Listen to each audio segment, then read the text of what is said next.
Welcome and thank you for watching. Tonight I'm going to take you on a tour of my handyman toolkit. I'd like to start by showing you the bag. This is a Craftsman hard-sided bag. The purpose of this kit is to supply me with the tools I need for 90% of the tasks that I end up doing. I often find myself doing simple tasks for friends and family, things like hanging a ceiling fan, installing a new outlet or switch in a different location, repairing things that have broken on vehicles or trailers, and overall this bag has served my needs very well. Over the years this has really evolved and grown to be what it is at this point in time, and I would say in general I don't have any intention to change this layout moving forward. Let's start with some of the basics. Of course I have a hammer. Believe it or not, this doesn't get a lot of use in the kit, but it is essential in certain applications. I do have a drywall jab saw for cutting in new boxes or on an occasion where we might be hanging a little bit of sheetrock. Next, a look at the pliers rack. This rack does fit inside the bag. I found this to be a better way to store these tools. Originally the bag had loops and the pliers were designed to stand up. They always fell over, they were always in a pile and hard to find. So this rack is a great addition. I have the same rack in the top of my main tool chest from some of my other pliers. I do carry a vice grips. Hope to never need it, but it's one of those last resort types of tools for if you have a rounded off fastener or something you really can't get a hold of in another way. I also carry two sets of channel locks. I carry the straight jaw and I also have a rounded jaw. This style is designed for use on pipe or conduit, and although I generally prefer the flat jaw, there are times where it's nice to have two sets of channel locks so you can create leverage against yourself, and by having a little variety it gets me out of most all situations. I do carry my lineman's cutters. In addition to that, I have a number of other electrical pliers as well. This is sort of a traditional crimper on the bottom, wire stripper on top, and of course it has the threaded bits here for cutting screws and small bolts. This wire stripper is made by Klein. This is fairly standard throughout the electrical trade. It's got your traditional sizes from 10 gauge up to 18 gauge, and it has the ergonomic handles, which I find to be quite helpful. The one additional electrical tool I carry is a Romex stripper.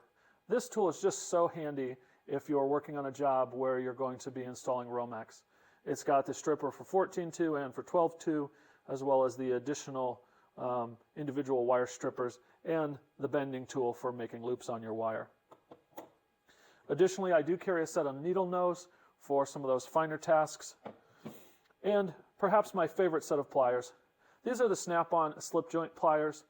You will find that these are probably the most expensive pliers that you can buy, but they're also likely the best. If you have a family member who's interested in tools, but you never know what to buy them for Christmas or a birthday, this set of pliers is an excellent upgrade over what they have. They are pricey, but they're very well worth it. In addition to that, I carry a set of Snap-on dikes as well.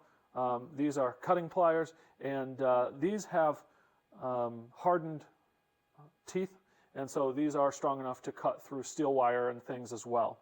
If I were doing a strictly electrical job, I have another set of diagonal cutters that are not intended for use on steel. They're for copper, but these are very high leverage and they do a great job for if you need to cut through baling wire, if you need to cut a piece of fence wire, whatever it might be. These are a great choice. Moving on from there, I do carry a variety of other electrical tools. I recently added this set of screwdrivers. These are insulated. Rarely do I require that, but it's almost never bad to have an insulated screwdriver, and these have been very high quality ones, so I've been pleased with these. In addition, I carry a Klein 10-in-1 screwdriver. This is very standard throughout the electrical trade, and if you're running service or just doing simple tasks on a job site, this is a really great choice because you have different sizes of Phillips and flat, you have different torques and square, and also it can be used as a nut driver. So I've had this ever since I worked in the building trades, and I'll continue to carry one of these in my kit because it's the right tool for a lot of different jobs. Speaking of multi-screwdrivers, this is a nut driver that is a 10-in-1. It has a variety of different sizes of nut drivers that you can select based on your application. But this is a really nice thing because it allows me to carry a set of nut drivers without having to carry 6 or 8 individual tools. So I've been very pleased with this option. I do carry standard bladed screwdrivers, a flat, relatively small one for some finer work, and I carry a Phillips. This is a snap-on Phillips screwdriver. It's nice because it has the shank here that you can put a wrench on if you need extra torque on a given job. And as it turns out, the diameter of the shank of this screwdriver is the same diameter as a drywall anchor. So if you have a job where you need to install a picture or something like that, and you're going to be putting in a drywall anchor, you can put this against the drywall, give it a whack, pull the screwdriver out, and it's the right size for that drywall anchor. Kind of a hillbilly screwdriver, but it works very well. In addition to that, I carry some of the standard cable management items. I carry zip ties. I normally have adhesive-backed mounting blocks for using on these. I carry wire nuts.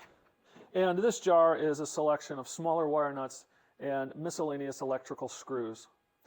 632 box screws, plate screws, just a small selection of those types of things. For when you're on a job, you drop something, it rolls under a cabinet, you can't find it, and you just need to get the job done.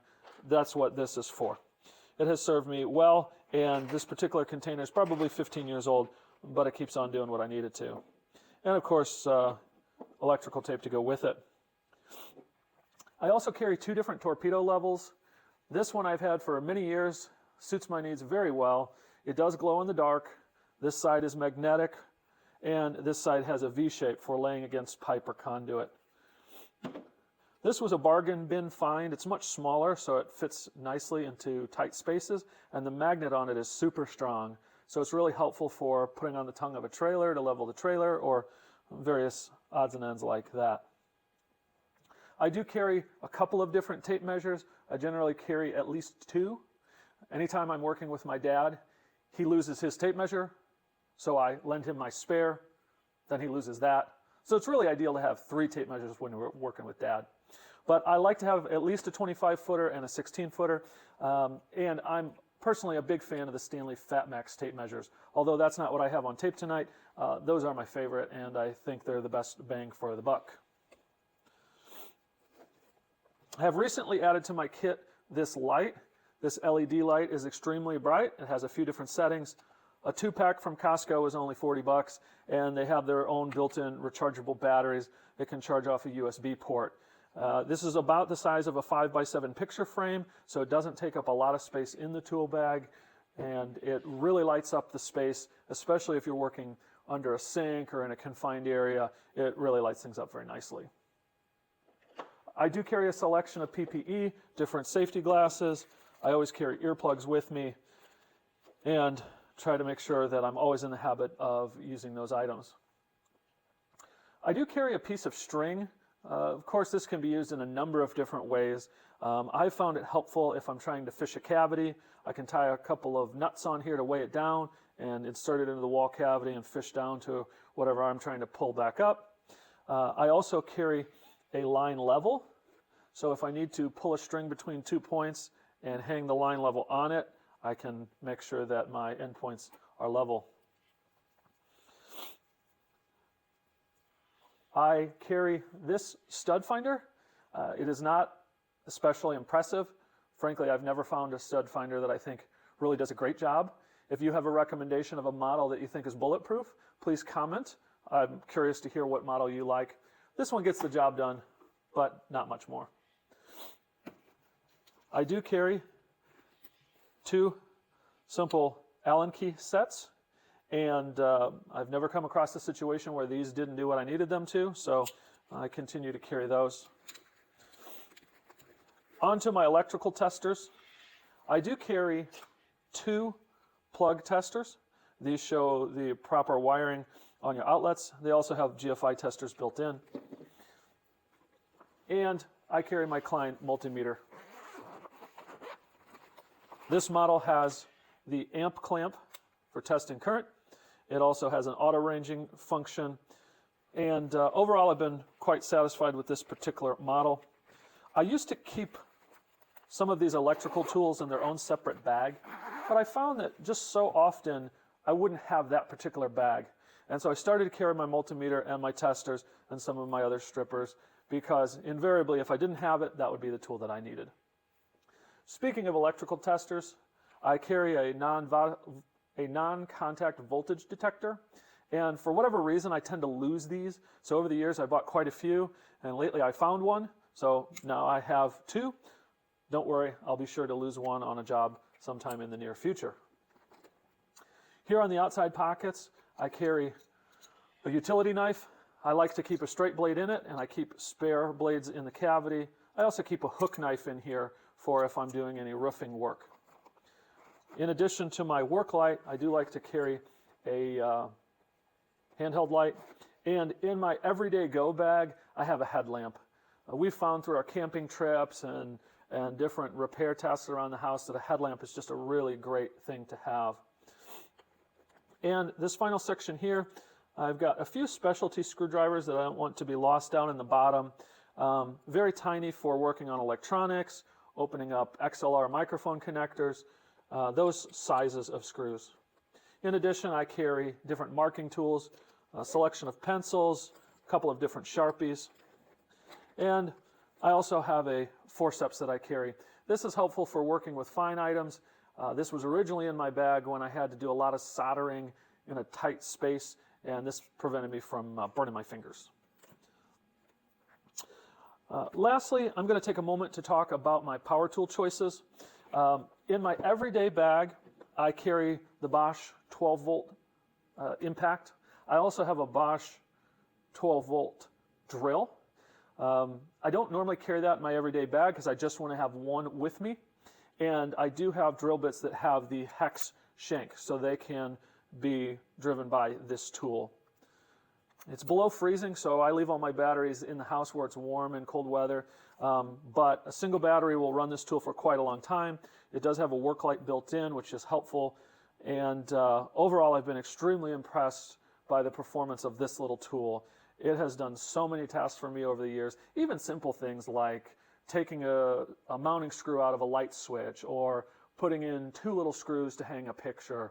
These are things that could definitely be done by hand, but having the driver really speeds up that process. To that end, I also carry a small selection of different drill bits and driver bits. The goal is to have the majority of those tasks accomplished by what I can fit just in this small yellow case. Now, if I am doing a job that I know is going to have a lot more use of a drill or an impact, I also do use the Bosch 18-volt platform. I have the hammer drill and the impact. I also have the radio that acts as the charger. Overall, I've been really pleased with the Bosch products. If I were a full-time contractor or if I were starting over completely, I think I'd probably switch to Milwaukee just because the ratings are amazing. But I can't say anything bad about the Bosch, and the price point is very good for my needs. Overall, I've been really satisfied. This bag is dedicated to the 18-volt gear. Normally, the impact lives right here next to it. I like to stock a few different sizes of screws in this bag for the most common applications. And additionally, I have a much more thorough collection of bits and drivers. This latch is tight, so I don't have to worry about it spilling, but I have a wide selection of nut driver bits, Phillips, Torx, square drive, adapters for running sockets, and I have 2 bigger drawers here that carry a variety of different sizes of drill bits, as well as some of the long drive bits, square, Torx, etc. This kit gets me great functionality. This bag weighs about 28 pounds, so it is fairly hefty for what it is, but I've been extremely satisfied with its performance over the years. I've got it pretty well dialed down to a point where I don't know that I'd take any one of these items out, and on a routine basis, I rarely have to add anything to it. If I'm doing a mechanical job and I know I'm going to need a selection of wrenches or sockets, then I'll create a different kit for that, or I'll pull that into the barn to work on it. I hope you've enjoyed the tour of my handyman tool bag. If you have questions or comments, please leave those below. And I do appreciate it if you would like and subscribe to the channel. Thanks and have a good evening.